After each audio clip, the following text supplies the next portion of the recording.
ito na muna ang unahin ko. Ano ito? Number 1, ginagamit ko to madalas. So, nag-order ako ng panibago. Binili ko to sa aking TikTok shop. Pumunta lang kayo sa aking TikTok shop, guys. Ito ay umaabot sa akin ng ilang buwan bago siya masira. Or minsan isang taon pa.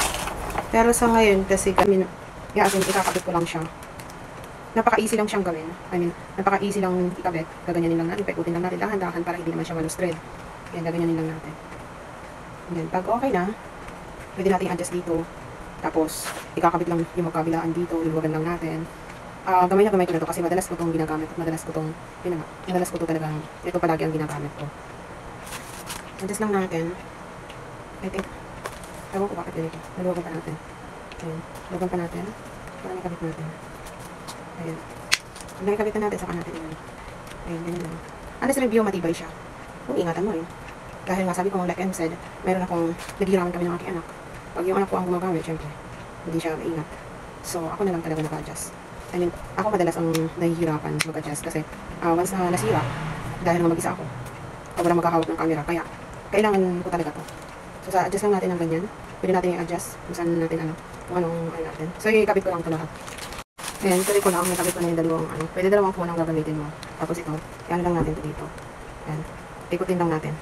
Para may siya. Ayan. Maganda kasi nito, may honest review, maganda siya. Good quality siya. Kaya visit na kayo sa aking TikTok shop, guys. Kung gusto nyo ng matibay at good quality para sa gagamitin natin sa ating mga pag-filming. Maganda to, guys. Saka meron pa siyang ganito.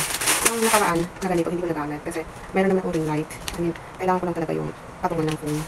Maganda kasi ito, matibay. Yung isa ko kasi na naitapon ko na dahil na nahulog. Nung siguro hindi ng aking anak, hindi napansin. Ayun, nahulog. Nahulog siya. Isa-adjust lang natin ng ganyan, very light. Natin ilak. Ilalak lang natin. So, ayun na. Pwede siyang adjust. So, subukan natin to. If you like, guys. I mean, if you need this one, visit to my TikTok shop and then enjoy shopping. So, ayan. Nagamit lang tayo ng saksakan. Oh, ayan, inano ko na. Sinaksak ko na to. So, i-on lang natin to. Ayan. Ayan o. On lang natin. Tapos, pwede natin i-adjust pwede natin i-adjust yung kanyang kulay. Ayan o. Like I said, pwede natin i-adjust. Good quality siya, honest review. Maganda siya. Kaya, visit na kayo sa aking TikTok shop. Enjoy shopping. Thank you, guys. Good quality and 100% na ginagamit ko talaga to every time. Ito ginagamit ko. Thank you.